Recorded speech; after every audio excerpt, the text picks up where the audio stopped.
Bueno, buenos días a todos. Bueno, ya casi buenas tardes, ¿verdad? Aquí en este lado del globo.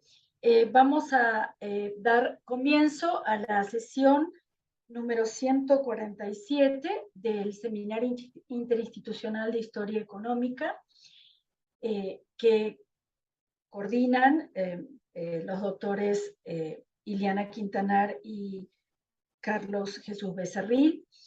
El día de hoy tenemos una presentación extremadamente interesante, un avance de investigación que presenta Michael Bess con el título I had to destroy the city so that I could rebuild it. Crisis, Crossroads, and the Future of Mexico City, 1971-1982. Nos van a acompañar como comentaristas Adriana López López de la Facultad de Economía de la UNAM y Reinaldo de los Reyes Patiño de la Universidad de Ginebra, y una servidora va a moderar la sesión. Bueno, dicho esto, si no tienen inconveniente, Michael, tienes la palabra para tu exposición. Muchas gracias. Bueno, muchas gracias por esta oportunidad de hablar de mi trabajo y gracias por todo el apoyo en organizar este seminario. Como ya mencionó Cecilia, este es un avance de investigación. En parte, quería, en el transcurso de este intercambio, quería solicitar a ustedes algunas recomendaciones de archivos y otras fuentes, porque uno de los límites a la investigación para esta época de los 70s y principios de los 80s es que es mucho más limitado el uso de la AGN. Entonces, gran mayoría de este trabajo está basada en investigación periodística de publicaciones estadounidenses, foráneas y de la Ciudad de México, y también algunos documentos del Archivo Histórico de la Ciudad de México. Pero esto ha sido un cambio a otros capítulos donde había más correspondencia burocrática, y en este caso, las fuentes influyen la forma de la narrativa, y por eso, por el momento, yo he basado mucho en periódicos para estructurar el capítulo. No estoy quejando, me encantan las narrativas periodísticas y un montón de buenas citas que encontré durante la investigación.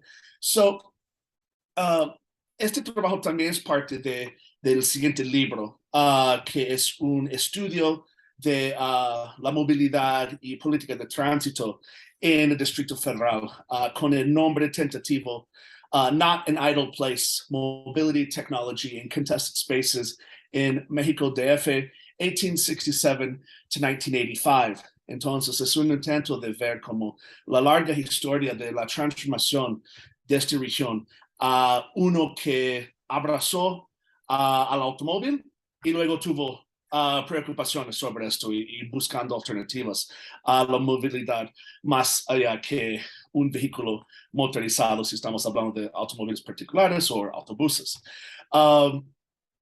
La idea de este proyecto también está vinculado a mi como líneas de investigación.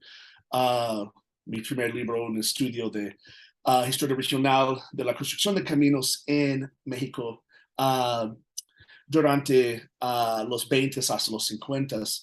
Y lo que quería hacer con este nuevo trabajo es hacer una historia que no solamente es urbana, pero también regional, que está buscando intentar conceptualizar no solamente como la Ciudad de México, sino el Distrito Federal y todas las diferencias, contrastes que hay en esta zona y en sus ciudades, comunidades vecinas. La razón por que yo quería trabajar con los 70 también es poner Echeverría y López Portillo, estos sexenios, juntos, es ver las continuidades y contrastes que existen en su política de movilidad, porque en ambos casos vemos políticos sumamente poderosos, con mucha confianza hasta llegar a arrogancia, con planes de transformar la capital. Y en el caso de Echeverría y su jefe de gobierno del distrito, Centías Gómez, había mucho dinero para hacer cosas, pero faltando una visión clara de qué hacer. Centías Gómez tuvo mucha conexión política con la Alianza de Camioneros y apoyó a ellos en la construcción de más caminos y reformas a la política de tránsito para los autobuses, que amplió el número de paradas y también cambió la flotilla de autobuses a diesel, que fue más barato operar, pero empeoró la calidad de aire en las rutas y tuvo un impacto en la calidad de vida para muchas personas. Y en el caso del presidente, a respecto a la capital, quería hacer cosas transformativas, pero a final de cuentas los impactos fueron muy limitados. Gastó millones y millones de pesos en la mexicanización de la construcción de los trenes y los carros para el metro, pero no invirtió en la ampliación de las líneas. Y mientras Díaz Ordaz había cumplido la apertura de 3 líneas antes del fin de su sexenio, en el caso de Echeverría no había la apertura de nuevas líneas.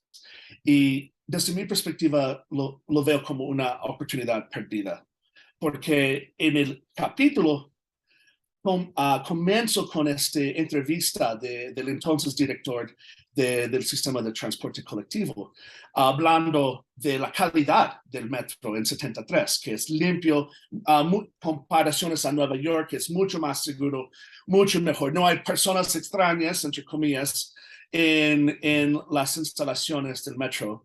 Y en muy poco tiempo vemos una fuerte caída en la calidad de servicio. Dentro de 3 años, el metro va a sufrir su peor accidente en estos tiempos, en 75, varios cortes de servicio que atraparon personas en carros y necesitaron rescates, declive en la limpieza de las estaciones también.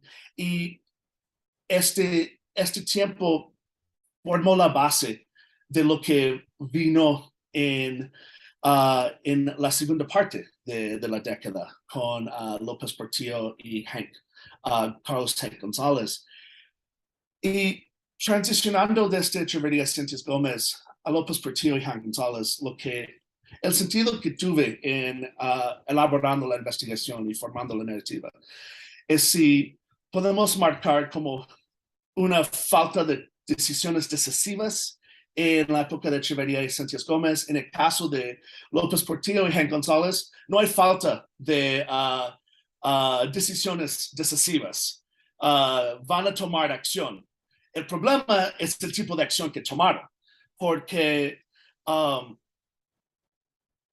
González y López Portillo llegan a la ciudad con la intención de transformar a fuerza.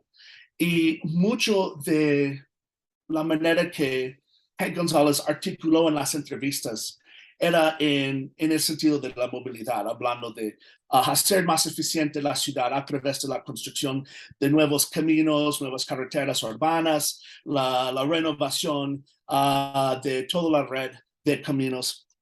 Y hay el caso de la instalación, la implementación de los ejes centrales, que en muchos casos es parte del corriente histórico de los últimos 30 años en esta historia, desde los años 40 hasta los 70.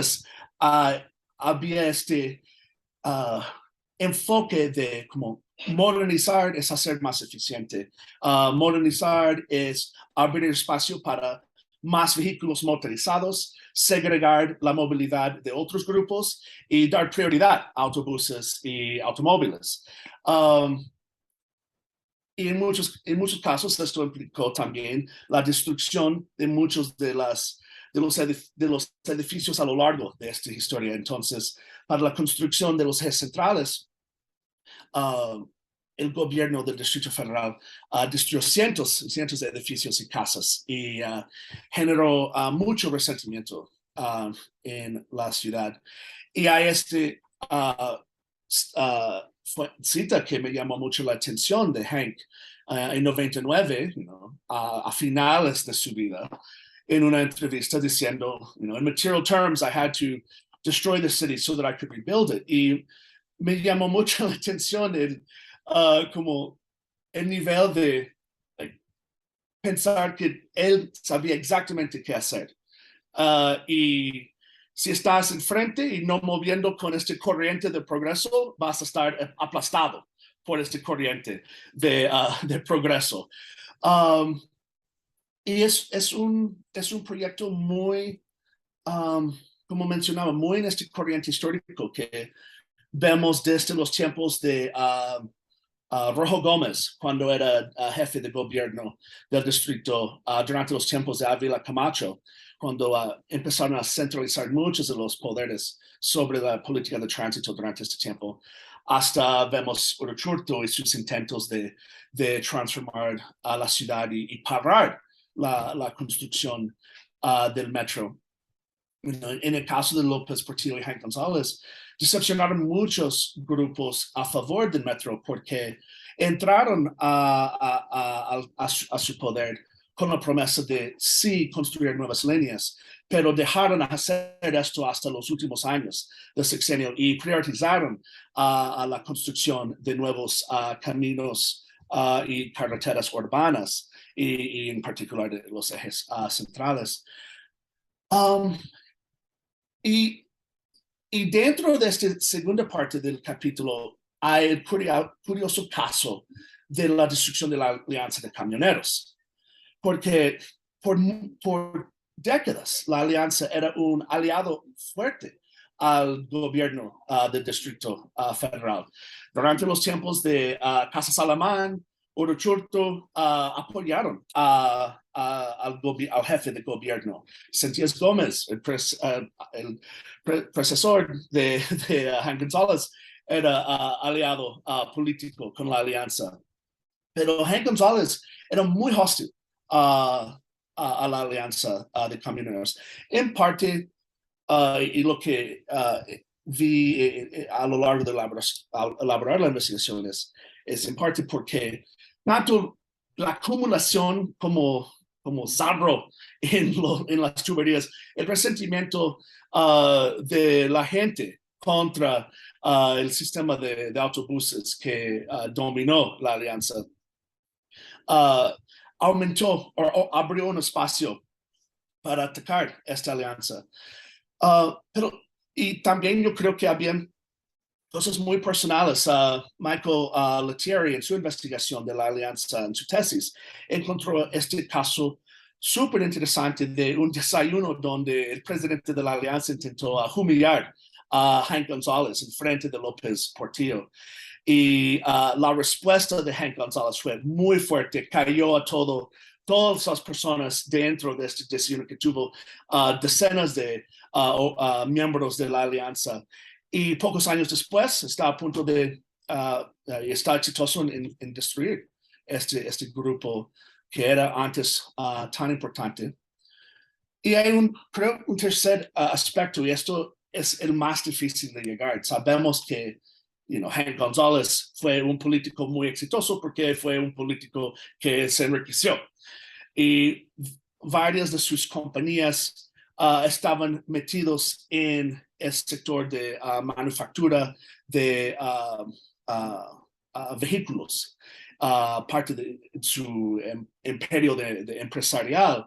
So yo creo, aunque no hay una pistola caliente todavía sobre vínculos entre los intereses empresariales de Hank González y su política en la ciudad, muchas de sus políticas favoreció sectores en donde sus empresas tuvieron espacios. So, construcción, la construcción y autobuses y otros intereses. Entonces intentaba como poner atención sobre posibles áreas de corrupción, pero es algo que todavía hay que matizar y contextualizar más. Pensando en las conclusiones, lo que veo en este capítulo es que el distrito estaba creciendo más rápido que los políticos podían imaginar alternativas y mejores ideas para mejorar la movilidad en la ciudad. Las tensiones y conflictos de clase que existen en la ciudad están muy metidas en cuestiones de la movilidad y en las soluciones que sí buscan los políticos, como destrucción de edificios y la reorganización de la red de caminos. Y esta época fue un momento clave y perdida para aumentar el impacto del metro. Había 6 años bajo Echeverría donde no había mucho avance, y ya llegando a finales del sexenio de López Portillo, es muy legible la ciudad que dejaron, porque en muchos casos es la ciudad, es la región que tenemos hoy en día. Muchas de las decisiones que tomaron en la construcción de infraestructura de transporte, los éxitos y los errores son nuestra gerencia hoy en día en muchos casos.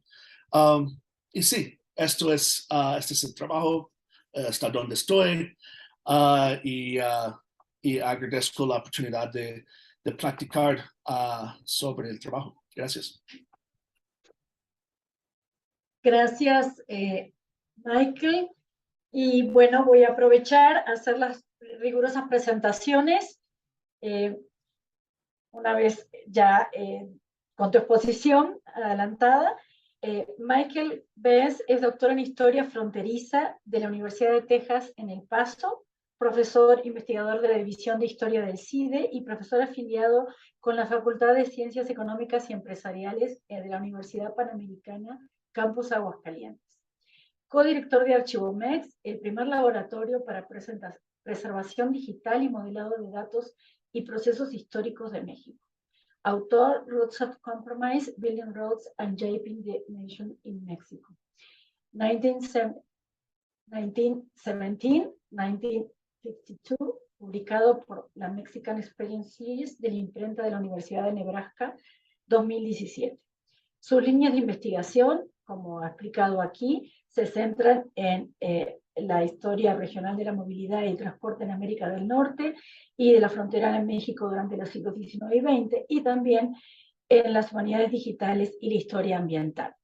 Su nuevo proyecto de libro es una historia de la política y del tránsito y la movilidad regional en el Distrito Federal, con el título tentativo Not an Idle Place, Mobility, Technology and Contested Spaces in Mexico, DF 1867-1985. Un gusto escucharte, Michael, y voy a pasar a dar la palabra a la doctora Adriana López López, quien es doctora y maestra en Historia por el Colegio de México.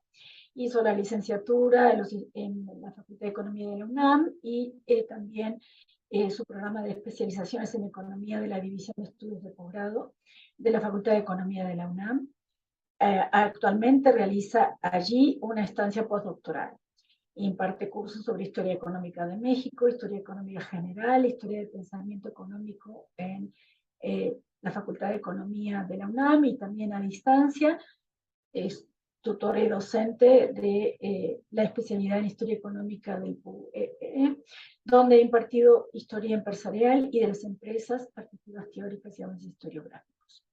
Las líneas de investigación que desarrolla Adriana López son historia del desarrollo de la industria en México de los siglos XIX y XX, historia de los empresarios y trabajadores de la industria en México en la primera mitad del 20, historia de los niveles de vida en perspectiva económica durante la primera mitad del siglo pasado, y también de las crisis y recesiones económicas a lo largo del siglo XX. Adriana, te damos la palabra para tu comentario.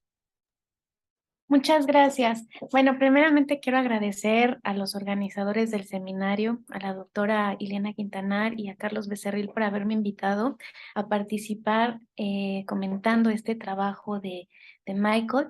Y bueno, también quiero comentarles que, bueno, la verdad me hubiera gustado tener un poco más de tiempo para preparar mis comentarios. Realmente tuve muy poco tiempo, casi una semana para escribir los comentarios, sobre todo pensando en que se trata de un avance de investigación y que hubiera sido útil, pues tal vez que yo hubiera podido tener un poquito más de tiempo para pensar en más ideas que pudieran ayudarte.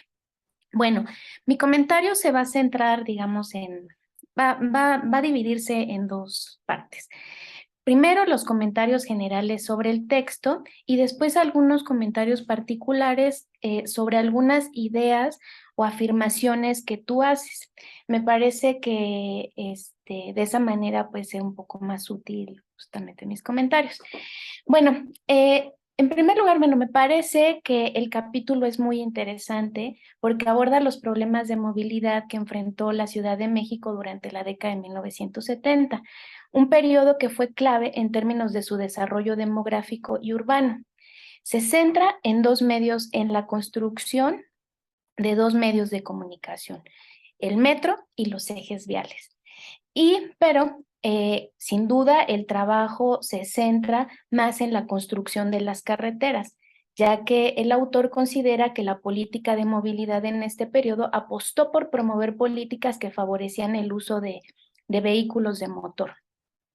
Me parece que el texto cumple con los dos objetivos que el autor se plantea, es decir, en primer lugar, mostrar los fallos en crear una estrategia de movilidad adecuada a las necesidades de la población del área metropolitana durante el sexenio de Luis Echeverría, y después el segundo objetivo, que se centra en la construcción de infraestructura de transportes durante el gobierno de José López Portillo y que en particular fue implementada por Jan González, y también en las implicaciones que tuvo en la ocupación y transformación del espacio que habitaban las personas, y que a mí me parece que el autor retrata muy bien con el título de su texto, ¿no? Esta idea de para construir la ciudad debía destruirla. Me parece que el autor adopta una periodización tradicional para dividir su texto en sexenios, lo cual me parece acertado en la medida que enfatiza en las políticas de movilidad y obras de infraestructura que implementaron los diferentes jefes del Departamento del Distrito Federal durante los sexenios mencionados. En particular, se centra en las figuras de Octavio Sentis Gómez y Carlos Jan González. De igual manera, me pareció interesante que el autor enfatizara en el papel que desempeñaron los jefes del Departamento del Distrito Federal y que no se centrara tanto en las figuras presidenciales, aunque hay que decir que estos personajes están en el texto. Pero me parece que el centrarse en estos personajes deja una dimensión diferente de las negociaciones que estaban detrás de las decisiones y políticas que implementaron estos jefes de gobierno. De igual manera, me pareció interesante que el autor identificara la Alianza de Camioneros como un actor importante que influyó en las políticas de movilidad en la primera parte de la década, en la medida en que desempeñaban el papel de cliente político y de presión, y que a lo largo de la segunda mitad de la década, pues fue perdiendo el poder, ¿no? Y eso también se refleja en el texto. El énfasis en estos personajes me parece que es novedoso porque la historiografía no les ha prestado tanta atención. Sin embargo, me parece que esa decisión deja de lado a otros personajes, instituciones gubernamentales y actores que también intervinieron en la planeación y desarrollo de estas obras de infraestructura. Por ejemplo, en ninguna parte del texto aparece la empresa ICA, que fue la encargada de realizar las obras de construcción del metro y de los ejes viales. Yo creo que esa es, al menos así lo sentí, una gran carencia en el texto en los dos apartados, porque no aparece. Tampoco le dedica espacio a mencionar el papel que desempeñaba la Secretaría de Transporte Colectivo. se menciona, pero no se explica las funciones que desempeñó precisamente en la creación de los proyectos y la construcción de las vías. Otros organismos, como por ejemplo la Comisión de Vialidad y Transporte Urbano, que en particular se encargó de construir las obras del metro durante el sexenio de José López Portillo. Tampoco me parece que se menciona en qué medida los funcionarios federales y de algunas instituciones como Hacienda, Comunicaciones o en su momento Gobernación influyeron en la creación de estos proyectos, ya que en última instancia de ellos dependía el presupuesto que podía asignarse a estas obras.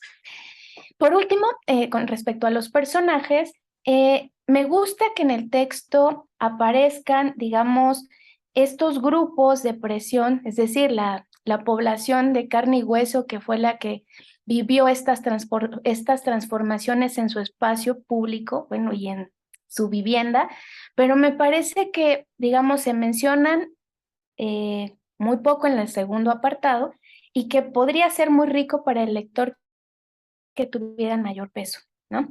Ahora, otro actor que me parece que está en el texto, pero que realmente aparece como un fantasma, pero que en última instancia es el sujeto principal de las transformaciones y en el que recaen las políticas, es la Ciudad de México. ¿Por qué digo que aparece como un fantasma?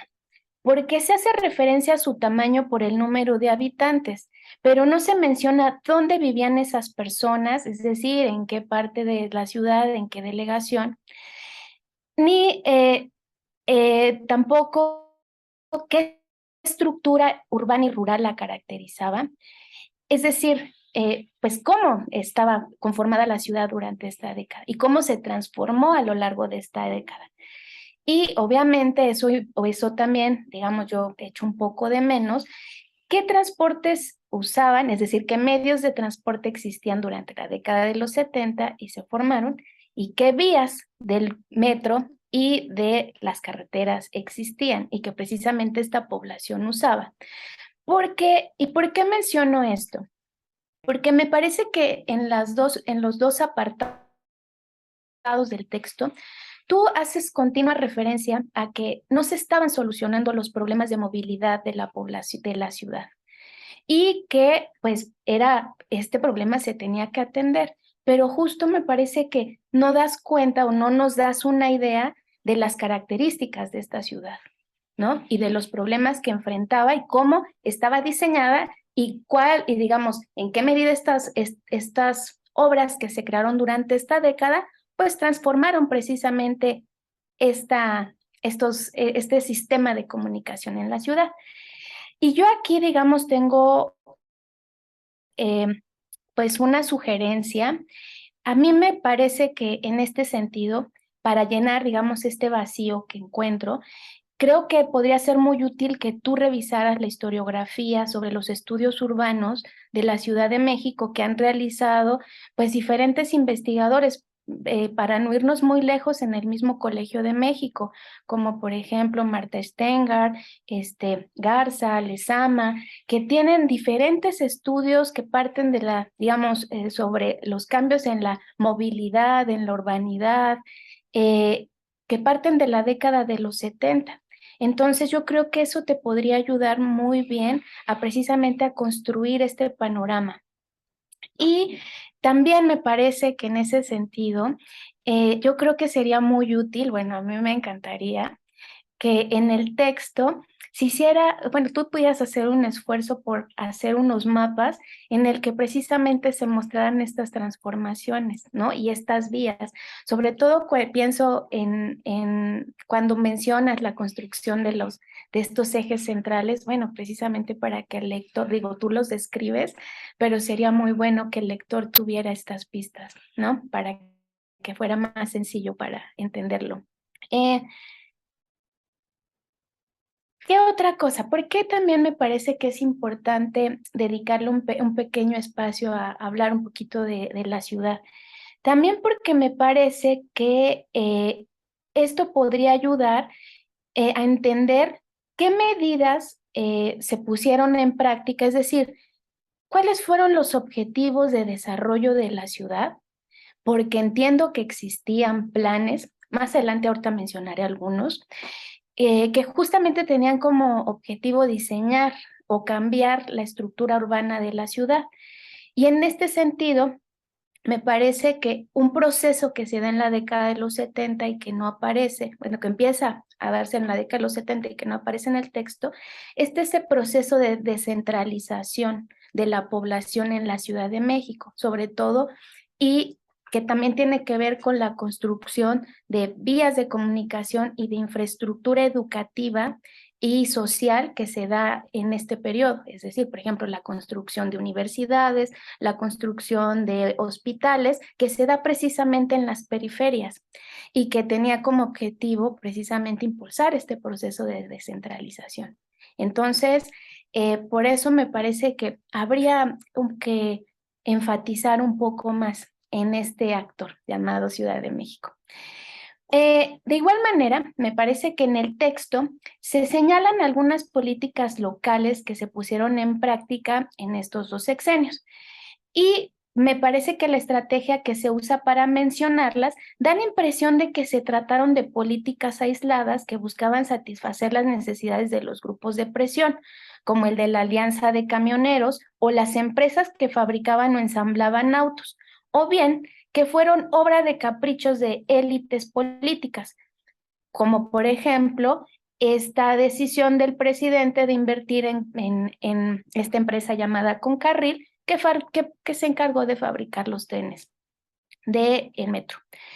Es muy probable que, digamos, detrás de estas políticas existieran estos móviles.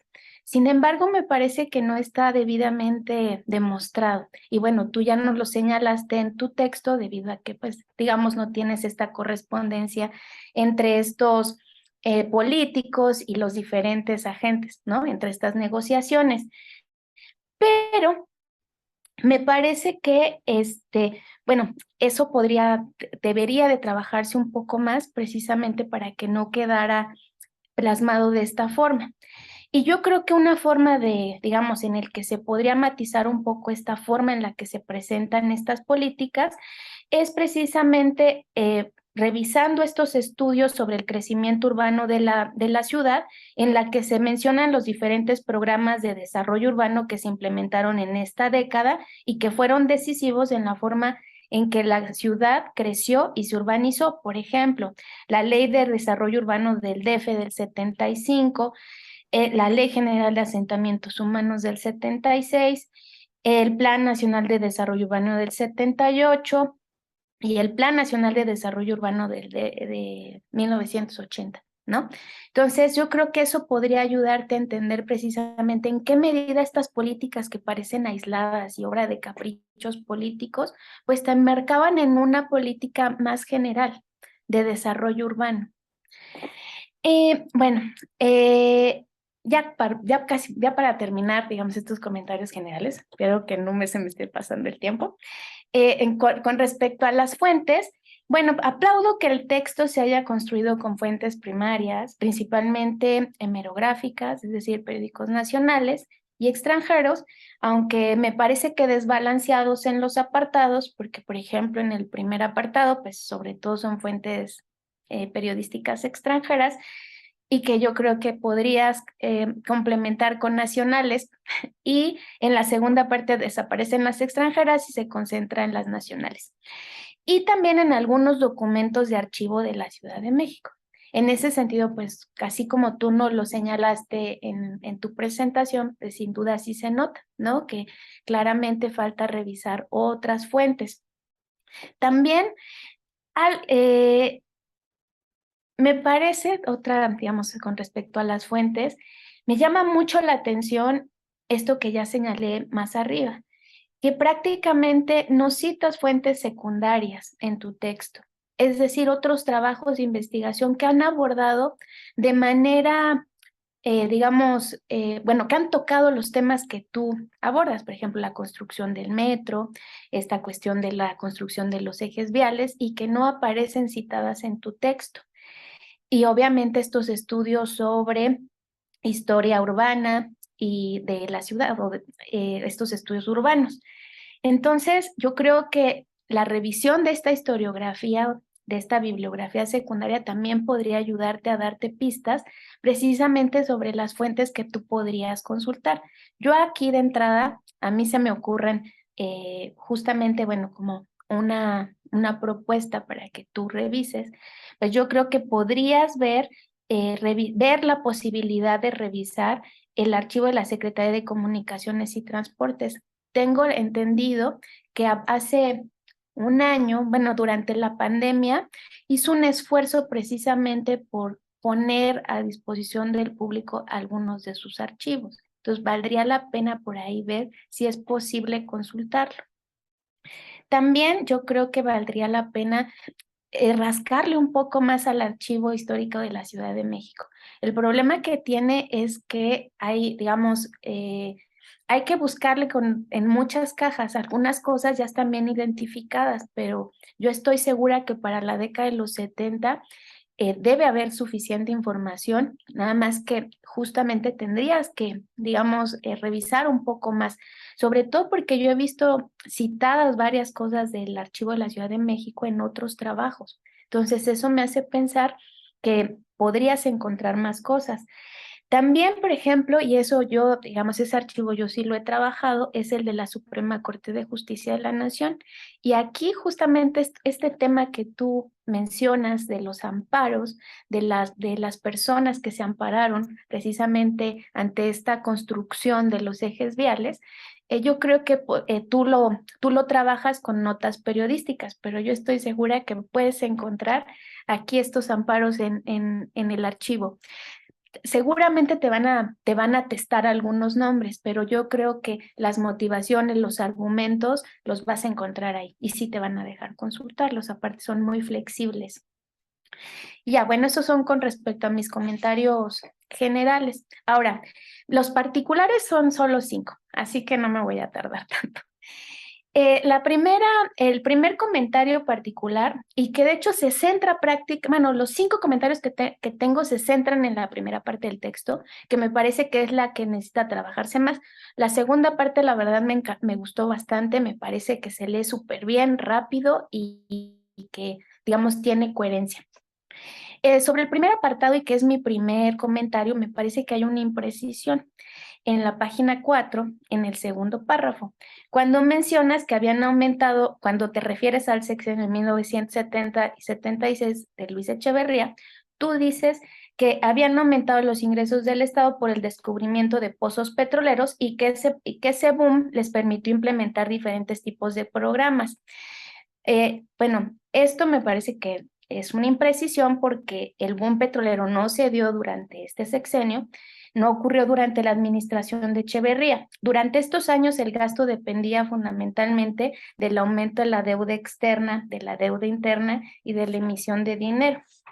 En términos económicos, yo creo que sí sería importante, digamos, ver las diferencias en los 2 sexenios, porque sin duda la economía fue diferente durante el sexenio de Luis Echeverría y con López Portillo, en términos tanto de los recursos que tuvieron los diferentes presidentes, como en las circunstancias históricas en las que, digamos, se enmarcaron las diferentes administraciones. Por ejemplo, durante el gobierno de Echeverría, pues hay que tener en consideración que se trató de un sexenio muy particular, donde ya se empiezan a mostrar las debilidades de este modelo llamado del desarrollo estabilizador, y que justamente para 1970, a partir de 1970, la economía mexicana pues está en una encrucijada en la que hay un endeudamiento externo importante, está aumentando la inflación, hay deterioro de los salarios, etcétera. Y que eso se sumaba a una crisis internacional que derivó del abandono de los acuerdos de Bretton Woods por parte de Estados Unidos. ¿Y por qué menciono esto? Porque me parece que cuando tú mencionas que durante el sexenio de Luis Echeverría, digamos, se tenía el dinero para gastar y que no se gastó, digamos, de la mejor manera, yo creo que aquí había que matizar, porque justamente el sexenio de Luis Echeverría no fue un sexenio en el que se pudiera gastar a diestra y siniestra. Precisamente por este contexto de limitaciones, sobre todo económicas, hubo periodos en los que durante este sexenio se tuvo que recortar el gasto público y eso precisamente limitaba digamos, los recursos que podían destinarse a la construcción de ciertas obras, cosa muy diferente con el sexenio de López Portillo, donde ahora sí se da el boom petrolero y el gobierno se puede endeudar con bancos internacionales más fácilmente y que gracias a eso va a poder invertir en estas grandes obras, ¿no? En particular en estas dos que a ti te interesan, la construcción de los ejes y la construcción del metro.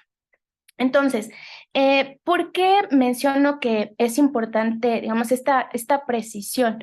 Porque justamente yo creo que eso te va a ayudar precisamente a contextualizar y a matizar esta idea de que, digamos, existía la posibilidad de gastar sin medida durante los dos sexenios, ¿no? Entonces yo ahí sugeriría, pues, precisamente tener en consideración este contexto y matizar esa idea, que realmente fue lo que me llevó a plantearte esta idea.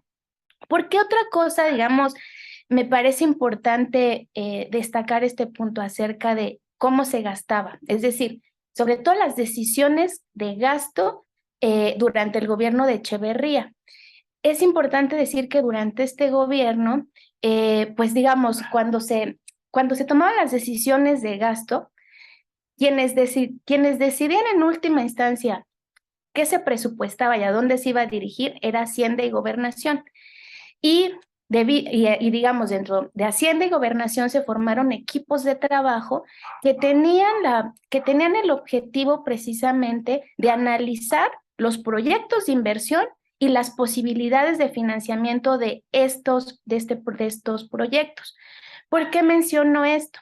Precisamente para que tú también matices esta idea de que en última instancia las políticas de transporte, de construcción y de movilidad de la Ciudad de México dependían fundamentalmente de estos jefes de departamento del Distrito Federal, sino que precisamente a nivel federal también habían otros funcionarios que estaban decidiendo en dónde se iban a invertir estos recursos.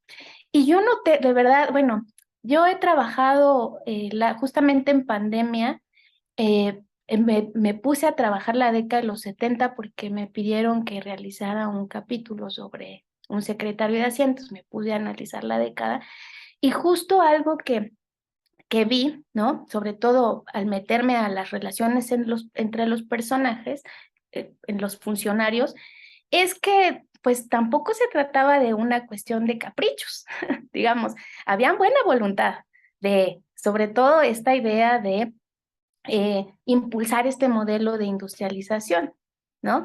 Existía la buena voluntad, pero así que fuera por capricho de uno, podría ser, pero justo había un diálogo y no simplemente se hacía lo que el presidente decía o la voluntad de un solo personaje.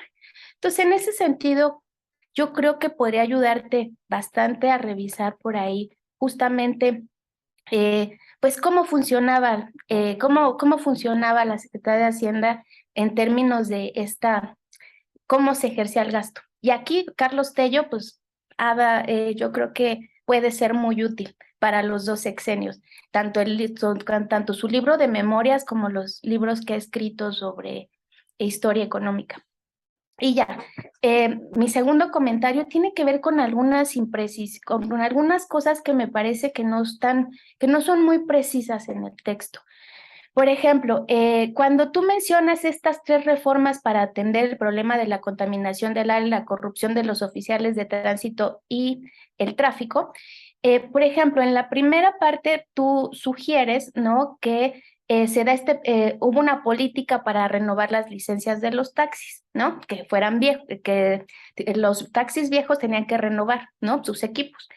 Pero aquí me parece que sería muy bueno que tú pudieras investigar, pues, quiénes eran estos vendedores de autos y por qué el gobierno federal y local buscaba beneficiarlos. A mí no me queda claro si por ahí estaban los intereses de Jan González. ya desde este sexenio de Luis Echeverría, no lo sé.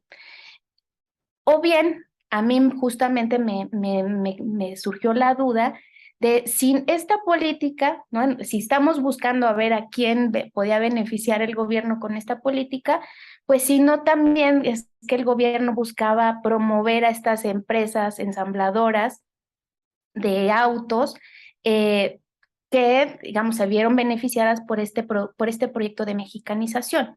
Es decir, no solamente vendedores locales, sino también estas empresas que estaban recibiendo recursos del Estado, ¿no? Entonces, ahí tal vez habría que investigar un poco más. Por otra parte, con respecto a estas políticas de contaminación y esta campaña anticorrupción, tú, digamos, cuando inicias este párrafo, dices que buscaban beneficiar a aliados políticos y a los negocios, a estos negociantes. A mí me parece que estas dos políticas, pues no me queda muy claro que tuvieran ese objetivo, es decir, de beneficiar en particular a estos dos sectores. Porque la segunda, es decir, esta política anticontaminación, pues no afectaba a los automovilistas. Pero cuando pensamos en los automovilistas, pues no solamente era la alianza, sino justamente cualquier conductor. Y aquí tal vez convendría ver las cifras sobre los dueños de autos en este periodo. La mayor parte de los autos eran privados y en segundo lugar eran autobuses y camiones. Y aquí, por ejemplo, sirven mucho las cifras de Stenger e Ibarra para justo ver esta cuestión. Ellas construyeron una serie sobre el número de coches, ¿no? Entonces, me parece ahí que pues esa afirmación no es muy clara. Y con respecto a esta política de tránsito, pues tampoco me parece que queda muy claro que buscara beneficiar a estos dos sectores, ¿no? Ahora, con respecto al mi tercer comentario, que es, ¿cuánto tiempo me queda? Yo creo que ya me pasé, ¿verdad? ¿Ya?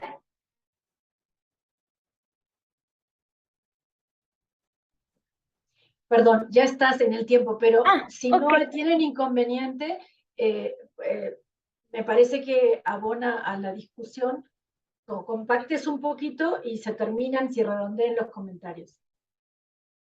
Ok, entonces, bueno, pues me concentraré en dos que me parece que son los más útiles. El tercer punto es sobre, pues, esta importancia que le das a esta relación entre Sentís Gómez y la Alianza de Camioneros, sobre todo en términos de la paralización de las obras de construcción del metro. Aquí yo creo que valdría la pena revisar el trabajo de Silvia Blanca Ramírez, Marcos Hernández Rojo y David Arellano, que se llama Decisiones, Implementación en la construcción de las primeras 11 líneas de la red del metro, en la que ellos sugieren que, eh, que la entidad encargada de diseñar, planear, construir la infraestructura del metro dependía del sistema de transporte colectivo. Y aquí precisamente ellos pues justo demuestran que se trataba de un órgano desconcentrado y que si bien el jefe del Departamento del Distrito Federal formaba parte del Consejo de Administración, no solamente estaba él, sino también que había funcionarios de Hacienda, funcionarios de Comunicaciones y Transportes que estaban precisamente decidiendo en esto. Aunque con eso no quiero demeritar, digamos que es muy probable que esta decisión de impulsar la construcción de las carreteras, pues sí haya respondido a este pacto, a esta alianza política entre el jefe del Departamento del Distrito Federal y la Alianza de Camioneros. Pero yo creo que ayudaría a matizar esta idea. Sobre esta idea de esta decisión del gobierno de invertir en Concarril en lugar de ampliar las líneas férreas, las líneas, perdón, del metro, pues yo creo que aquí convendría revisar también un poquito cómo funcionaban estas empresas de Ciudad Sahagún y, digamos, para que no se presentaran de una forma, digamos, como unas beneficiarias pues que al final no contribuyeron en este desarrollo de la movilidad urbana. Entonces aquí convendría yo creo que revisar los trabajos de Adrián Escamilla Trejo, que él ha estudiado precisamente esta empresa de Concarril y las empresas de Ciudad Sahún, precisamente como para que te ayude a matizar un poquito cómo presentas a esta compañía, ¿no? Y, eh, y con respecto a estas, digamos, disyuntivas, en términos de en qué tenía que gastar el gobierno, yo creo que era complicado, ¿no? Porque había que pensar en diferentes cosas, es decir, había que pensar qué líneas podían ser necesarias dado el crecimiento de la ciudad y la posibilidad material de realizar esas obras. También, ¿no? ¿Qué era mejor? Gastar, por ejemplo, con respecto a esta cuestión de esta disyuntiva de los trenes, gastar en comprar los trenes en el extranjero o construirlos. Y aquí habría que tener en consideración una cosa. Justamente durante el sexenio de Luis Echeverría, hay una, digamos, hay divisas escasas. Entonces, se tratan de limitar las importaciones. Entonces, también hay que entender esa decisión en ese contexto, ¿no? Y pues justamente estas decisiones de decir, bueno, ¿en qué se gasta? En ampliar las líneas, dar mantenimiento, crear carros nuevos. Y bueno, aquí hay que tener muy claro que los recursos eran escasos y que, bueno, los burócratas pues analizaron la forma en la que iban a ejercer el gasto, pues sopesando estas cosas, ¿no? Y bueno, pues yo creo que ya con eso son los comentarios más específicos que tengo, que son los más importantes. Y bueno, pues ya para terminar, felicito al autor porque creo que se trata de un trabajo muy interesante que puede convertirse en un referente en la historia de la movilidad de la Ciudad de México. Muchas gracias. Gracias. Muchas gracias. Muchísimas gracias, Adriana, y realmente escucharlos, tanto la exposición como los comentarios, confirman la importancia de seguir avanzando en la historia del siglo XX al XXI, la historia reciente, ¿no? Que en los trabajos de historia económica no siempre son los más abundantes. Y la verdad los felicito porque es un racimo de preguntas y problemas que surgen de la discusión, que es verdaderamente sustantivo para futuras investigaciones. Bueno, hoy le vamos a dar la palabra al doctor Reinaldo de los Reyes, es doctor en Historia por el Colegio de México, con una tesis sobre el papel de la energía en la urbanización e industrialización de la ciudad entre 1910 y 1970. Actualmente es investigador postdoctoral en la Universidad de Ginebra dentro del proyecto Anthropocene, Latin American Urban Revolution in the Development Center. Desde 2020 participa en la organización del Seminario de Historia Ambiental en el Colegio de México y desde 2021 es miembro de la mesa directiva de la Asociación de Historia Económica del Norte de México. Norte de México. Gracias, Reinaldo, te escuchamos. Gracias, doctora Zuleta, y gracias a Ileana y Carlos por la invitación a comentar el texto de Malvez, que disfruté mucho de leer, me gustó bastante. Y bueno, creo que, como comentaba Adriana, va a ser un aporte sustancial a la historia de la Ciudad de México, sobre todo en el siglo XX. Es difícil ser el segundo comentarista porque creo que Adriana ya me ganó muchos de los puntos que quería adelantar, pero igual voy a omitir algunas cosas y a profundizar en otras que me gustaría resaltar. Primero comentar que es un trabajo que está muy bien escrito. Creo que el plan está claro y lo dejó claro otra vez Michael en su exposición. Quizá me había faltado en el texto saber que era parte de un libro de esa periodización y de esa temática. No lo tenía muy claro, pero ahora es más evidente. En todo caso, lo que haría falta es, como comentaba Adriana, ir complejizando un poquito ese planteamiento que ya está ahí enunciado, complejizando, sobre todo añadiendo historiografía, que es escasa y hace falta agregar ahí, sobre todo estudios de historia urbana, pero también estudios urbanos regionales que estuvieron muy de moda en los años 70 y que de verdad hay una proliferación de esos estudios, quizá no desde estudios urbanos eh, que, que abundan, están ahí. Lo que se hizo desde el Colegio de México, ya mencionaban a Garza, pero también está Luis Uniquel, etcétera. Hay Marta Steingart, hay muchos otros.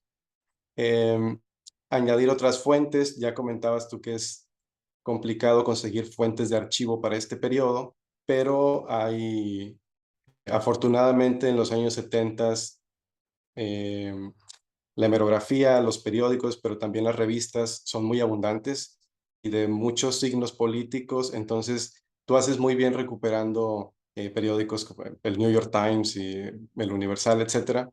Del New York Times, reportajes muy interesantes como los de Alan Riding, que me gustaron mucho, creo que aportan al texto, pero quizá también valdría la pena recuperar algunas publicaciones de otros signos políticos como pues, de las izquierdas que abundaron en la época y que voy a mencionar ahorita algunas de ellas.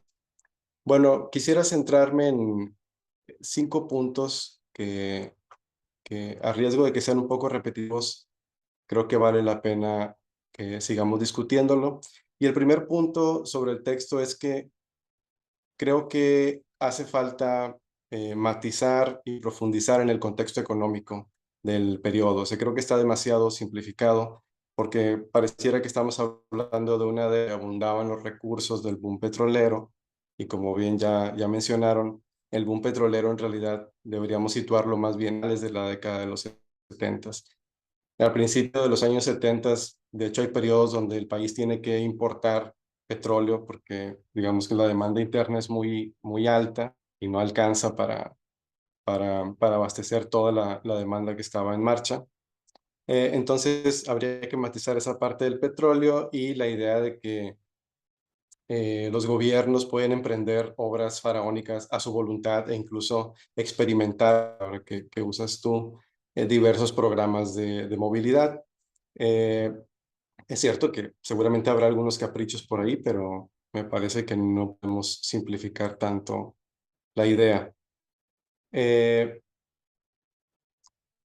en todo caso, uno de los papeles del petróleo muy importante para el periodo que tú estudias sería no nada más el que aportara divisas por medio de la exportación, sino a través de los subsidios a la gasolina o el diésel, que creo que incentivan el uso del automóvil. Tú lo mencionas por ahí, pero creo que podría ponerse como uno de los políticas petroleras de esa época, no nada más la exportación, sino también los subsidios al consumo del mercado interno.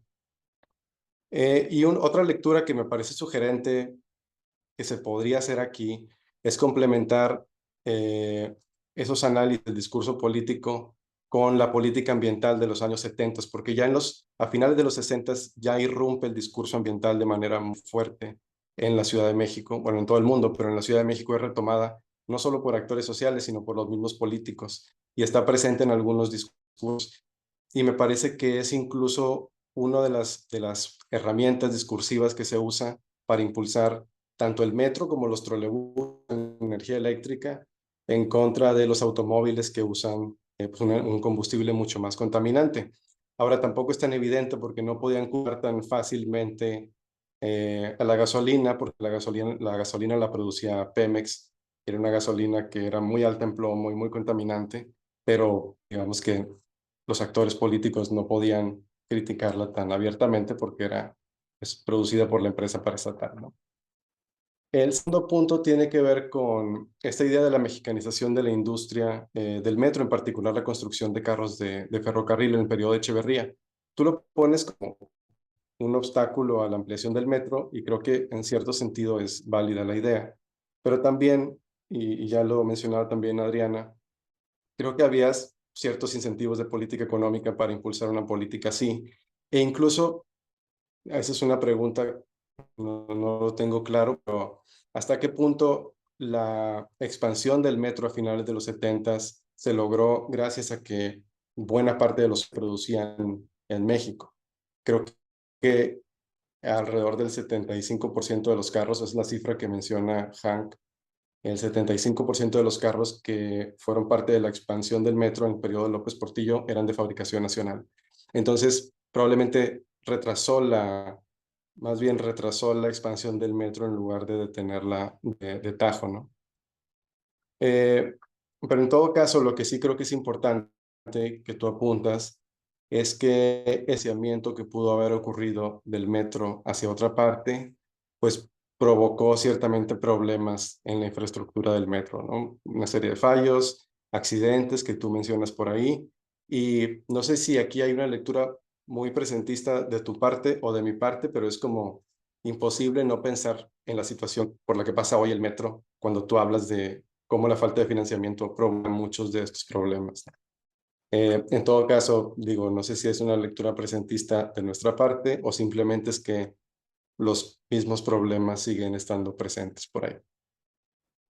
El tercer punto tiene que ver con otra cosa que también mencionó Adriana.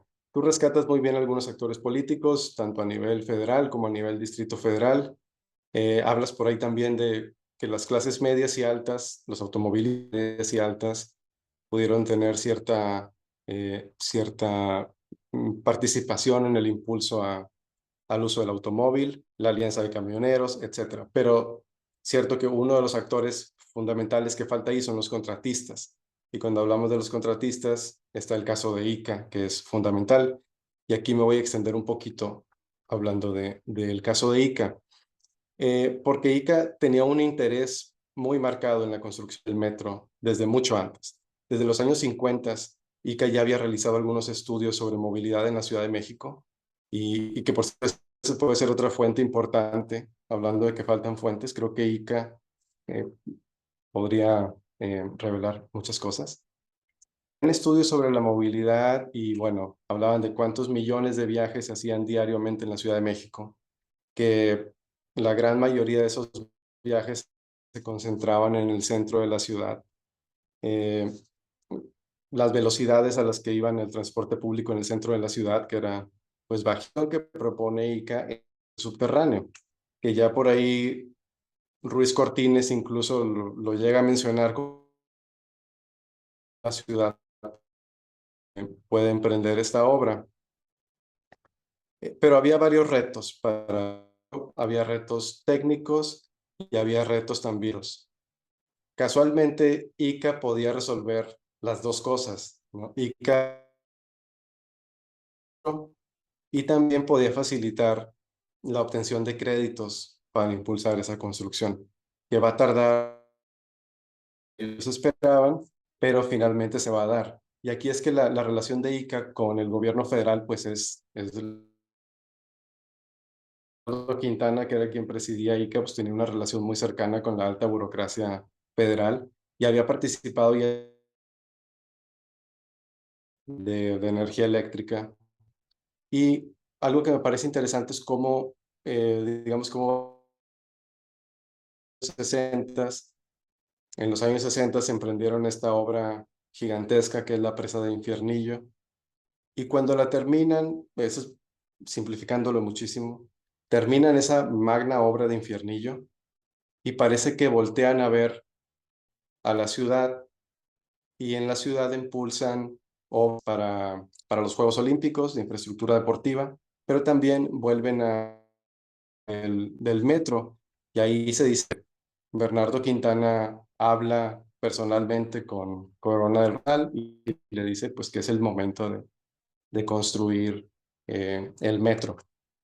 Consiguen un crédito por parte del gobierno francés, que es el que permite la construcción, que eso también nos habla un poco de que los recursos no es que estuvieran a la mano, que no era tan fácil disponer. Y bueno, empieza la construcción del metro en el 67 y el primer tramo se abre en el 69, ¿no? Que es justo el periodo anterior al que en este capítulo.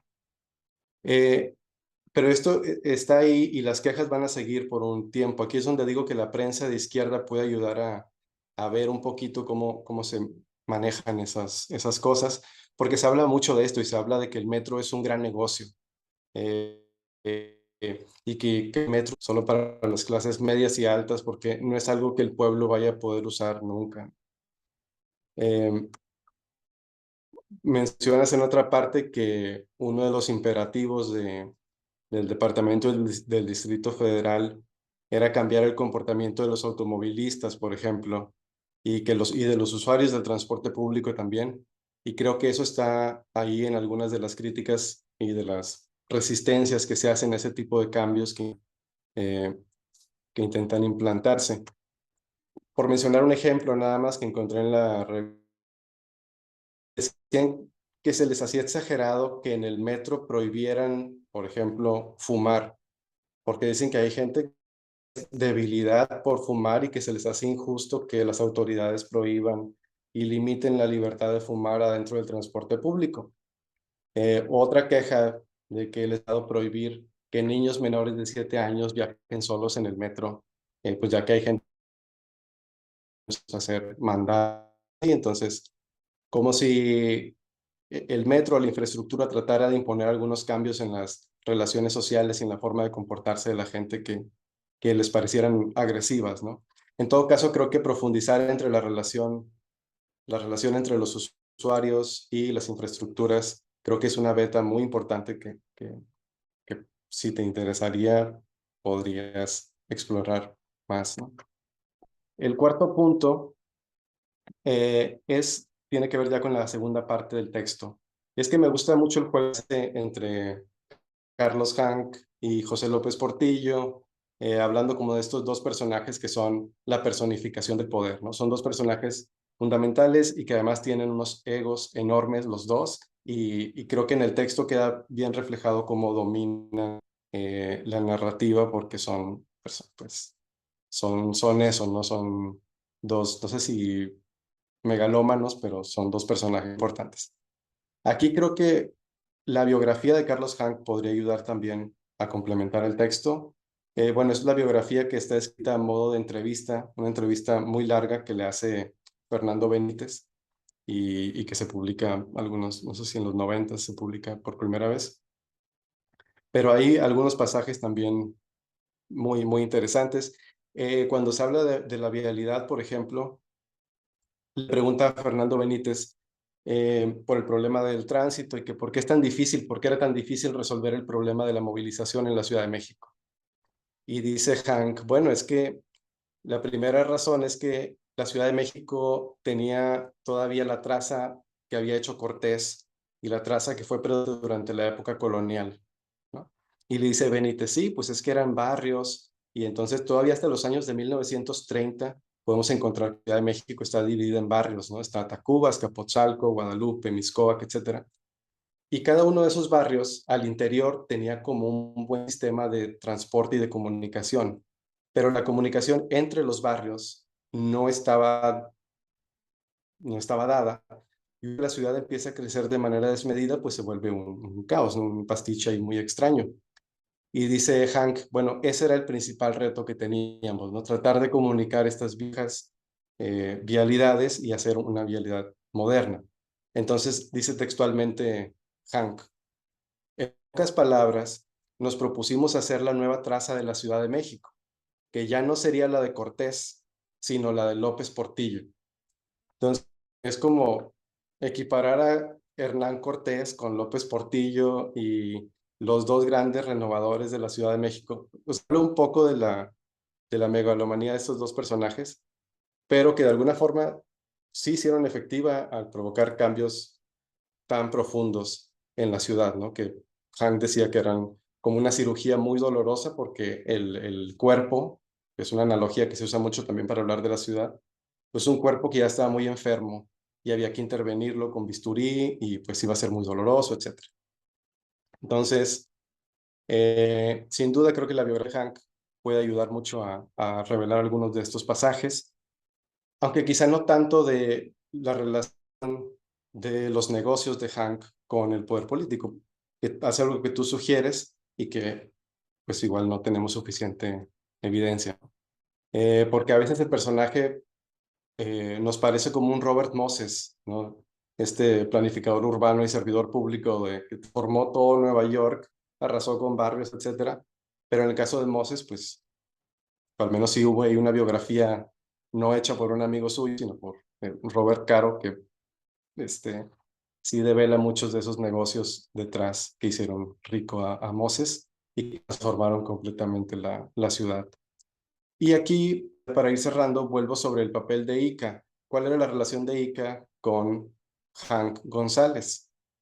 Porque algunos de las, digamos, obras más importantes que se le conocen a Hank González, tanto en su periodo como gobernador del Estado de México, como regente del Distrito Federal, es prácticamente la construcción de Ciudad Neza.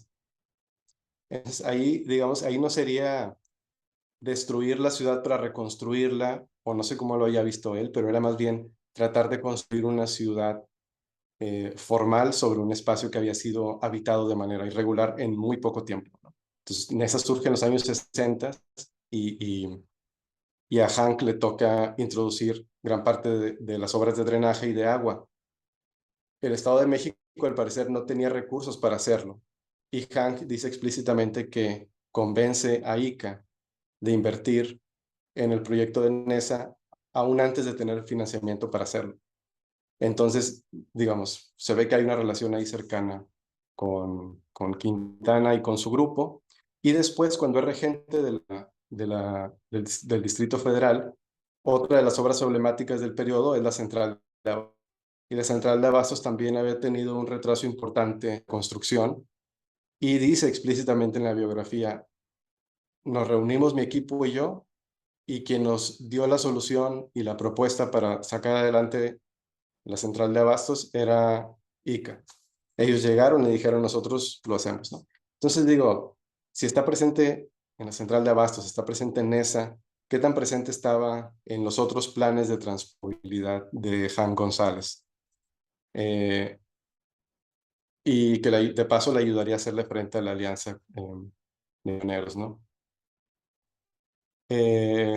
Bueno, otra cita que tenía por aquí de Hank, no la voy a leer, pero dice algo así como que lo de Nesa va a ser un gran negocio porque en ninguna otra parte del mundo a tanta gente se le ha ocurrido la barbaridad de habitar un espacio sin ningún servicio básico, ¿no? Entonces, de aquí va a salir algo importante y eso es algo que utilizan para convencerlos.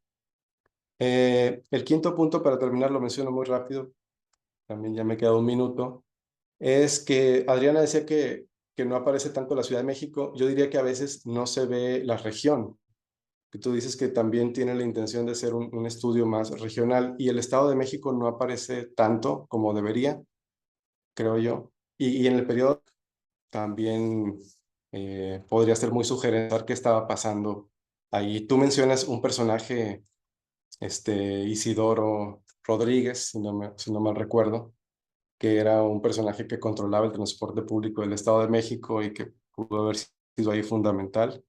Creo yo que ese podría ser un lugar donde comenzar a explorar esa relación con el Estado de México, ¿no? Porque si bien el Distrito Federal, pues, digamos, Hank tuvo la oportunidad de gobernar en ambos espacios y eso me gustaría ver qué cambia, ¿no?